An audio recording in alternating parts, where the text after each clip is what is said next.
Inilah revolusi mental, membangun generasi cerdas berkarakter, hadapi perubahan zaman, harapan bangsa untuk masa depan.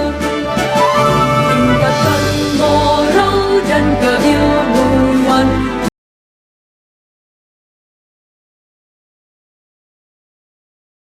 Assalamualaikum warahmatullahi wabarakatuh.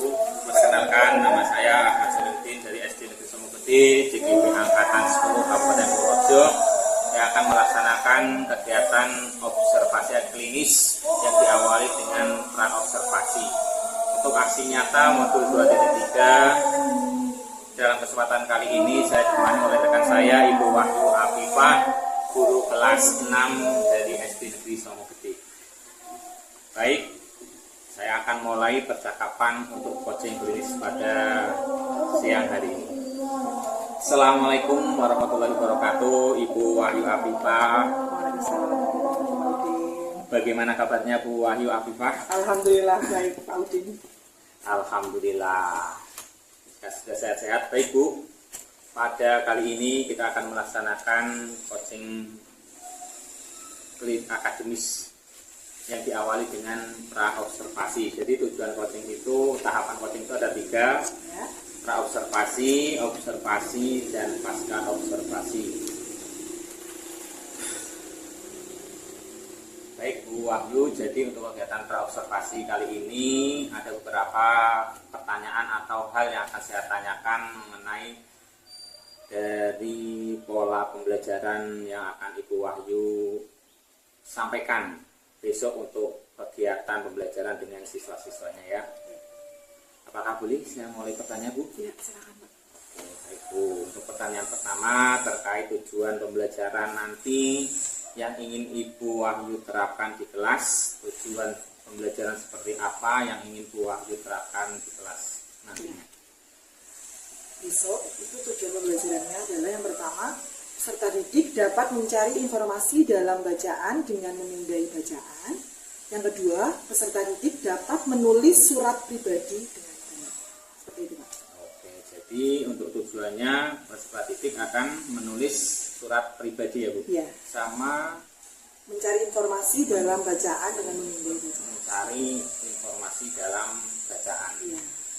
Oke Bu Wahyu, jadi nanti untuk area pengembangannya, apa yang akan Ibu kembangkan dalam pembuatan RPP dalam pembelajaran nanti? Misalnya, apakah akan mengembangkan untuk berdiferensiasi kontennya, atau prosesnya, atau produknya Bu?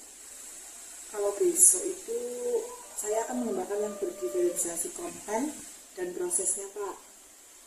Diferensi konten dan prosesnya. Ya. Baik Bu. Kira-kira menurut Ibu apa yang akan dikembangkan dalam diferensiasi konten nanti? Ya. Untuk yang diferensiasi konten itu yang pertama saya besok akan membentuk kelompoknya juga akan heterogen ya Pak ya. Oh, iya. Lalu saya akan memberikan beberapa jurnal atau teks mengenai kehidupan diaspora Indonesia di luar negeri, dan siswa itu nanti menjawab pertanyaan-pertanyaan yang saya berikan. Yang kedua itu adalah diferensiasi proses. Saya akan memberi tugas untuk siswa itu menulis surat pribadi. Surat pribadi itu bisa untuk kerabat, atau mungkin ada yang punya saudara di luar negeri Pak. Jadi bisa dikirim melalui surat. Baik Bu Wahyu, jadi yang akan Ibu kembangkan nantinya dalam diferensi prosesnya secara berkelompok, dan untuk diferensi kontennya apa Bu? Kontennya yang secara berkelompok, kalau yang proses itu individu Pak. Prosesnya individu, kontennya berkelompok. Nanti anak-anak itu akan ditampilkan misalnya disuruh membaca berita dalam media internet, atau Ibu menampilkan teks, atau mau menampilkan pakai proyektor atau gambar. Oh iya, bisa dari proyektor bisa Pak. Lalu saya printkan yang jurnal atau artikel diasporanya juga bisa. Baik Bu, jadi untuk pembelajaran nanti model pembelajaran seperti apa yang Ibu terapkan? Besok saya akan menampilkan yang PBL Pak. PBL. Ya. Mungkin ada lagi selain PBL? PBL sudah itu saja Pak. PBL dan project problem based learning dan project based learning PJBL, PBL dan PJBL. Baik, jadi Ibu besok akan mengembangkan tentang modelnya itu pakai model PBL dan PJBL, proyek dan problem learning.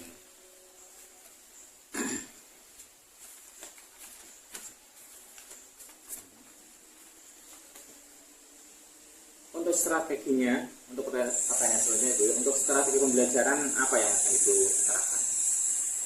Besok strategi pembelajarannya itu saya akan lebih mengedepankan pembelajaran berdiferensiasi. Ya, tadi kan sudah saya sebutkan Pak, diferensiasi ada yang konten, ada yang proses. Jadi Ibu besok akan mengedepankan pada pembelajaran berdiferensiasi secara konten dan prosesnya.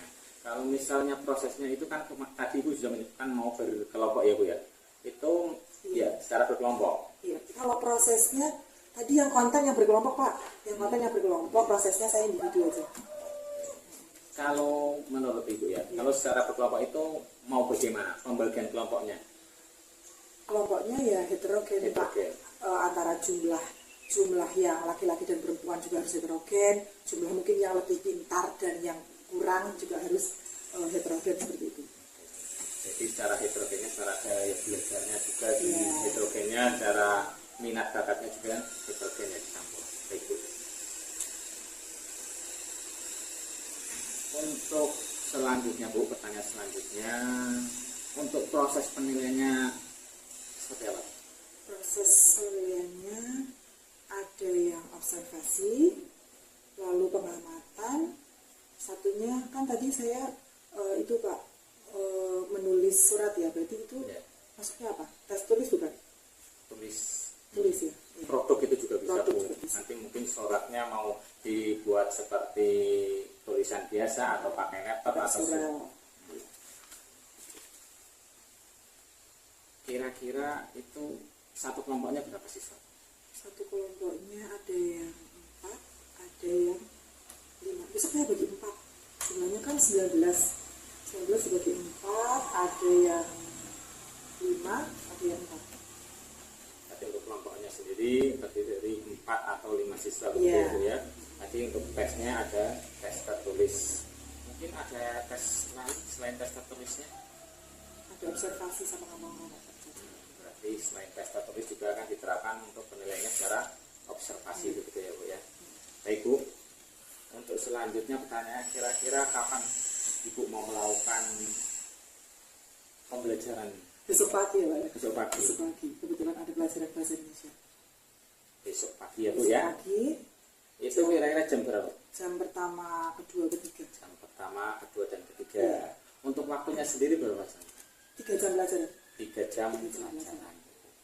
Sebelum Ibu melakukan pembelajaran untuk besok pagi, kira-kira ada tidak misalnya teman yang akan membantu untuk membuat rencana pembelajarannya? Pak Udin. Nanti saya.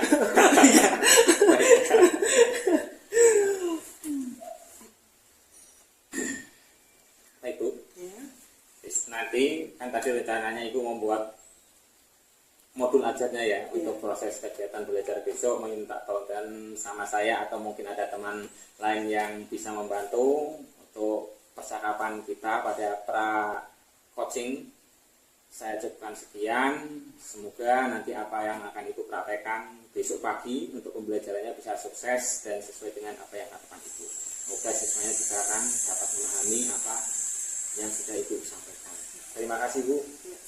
Ya, sampai ketemu lagi nanti di pas observasinya. Terima kasih. Assalamualaikum warahmatullahi wabarakatuh. Waalaikumsalam warahmatullahi wabarakatuh. Banyak daerah sektor.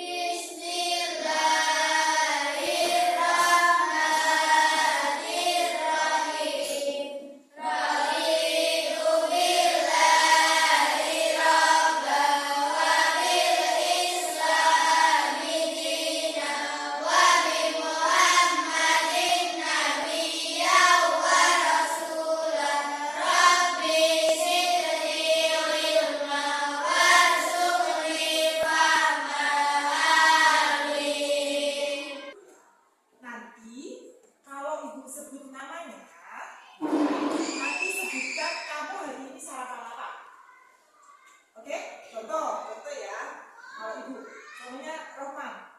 Sate. Oke? Siap? Siap? Huda, Ahmad Miftahul Huda. Halo. Zara, Azara dari mana? Ayah. Dia Aji Saputra. Sarapan? Sarapan dulu dong. Kalau nggak sarapan nanti kamu tidak bisa untuk berpikir, ya. Belum sarapan, Aji. Aji kita? Oh. Vivi? Yes. Apa? Ini. Enak? Goreng. Bisa? Ayam goreng. Boleh mata ya? Merah. Mama Thais? Sayur apa? Sayur sop. Ya, lauknya apa? Telur. Airin? Belum sarapan. Ya ampun, belum sarapan juga ini. Naila Junita? Oh. Naila Putri? Nih. Nurul Enda? Tahu. Ridwan? Ikan. Rahman? Tidak berangkat. Sama? Sama tidak berangkat? Sama kenapa tidak berangkat? Gak tahu. Siti? Ayam. Syifa? Telur. Ya, kebanyakan sudah sarapan semua ya.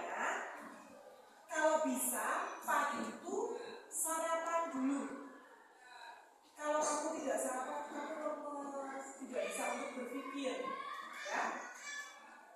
Nah, sekarang kita lanjutkan pelajaran yang lain. Kemarin kita sudah mempelajari mengenai surat resmi. Sebelumnya kita lihat dulu, ada 2 jenis surat. Apa saja 2 jenis surat itu? Surat yang dijawab angkat tangan. Jadi berani. 1 surat dinas dan surat pribadi. Iya, surat dinas dan surat pribadi. Luar biasa sekali. Kalau surat dinas itu ciri-cirinya ada kop suratnya. Apa lagi? Menggunakan kata yang baku. Apa lagi? Apa lagi?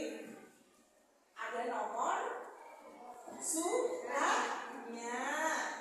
Ada apa lagi? Lupa? Intinya, kalau surat dinas dan surat pribadi, surat resmi dan surat pribadi itu bedanya ada di kop suratnya. Ya, surat. Kalau surat resmi itu memakai kop surat. Ya, kalau surat pribadi tidak. Kalau surat resmi dikeluarkan oleh instansi, kalau surat pribadi kan hanya untuk kerabat dekat. Nah, kemarin kita sudah belajar surat resmi, hari ini kita akan belajar mengenai surat pribadi. Ada yang sudah tahu apa itu surat pribadi? Ada yang tahu? Ada yang tahu? Nah, sebelumnya Ibu mau menampilkan surel yang ada di LCD. Ini adalah surel. Ada yang tahu surel? Surel itu apa?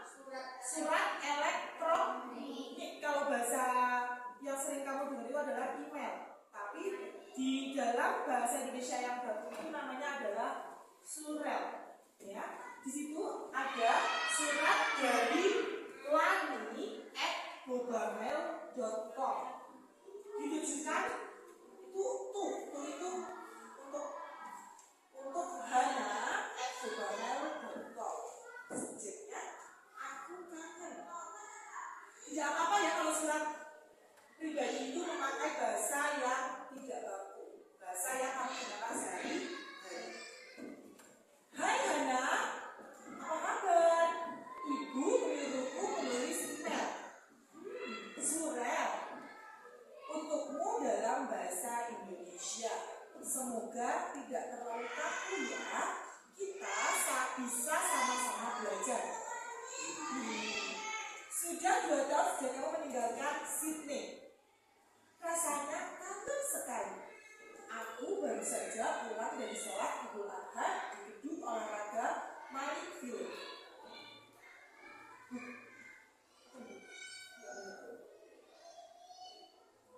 Bukan tempat sholat id yang sama seperti kamu masih ada di sini. Tapi ya memang sama-sama menyewa gedung serbaguna. Pesertanya masih sama orang-orang Indonesia yang bekerja atau sekolah di sini. Beberapa di antara teman-teman baru pelucium pelangi. Nah, ini ditujukan untuk siapa?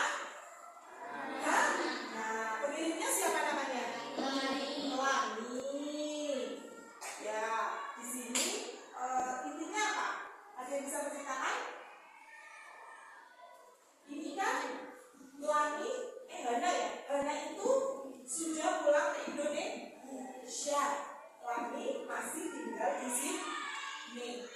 Kalau orang Indonesia yang tinggal di luar negeri atau warga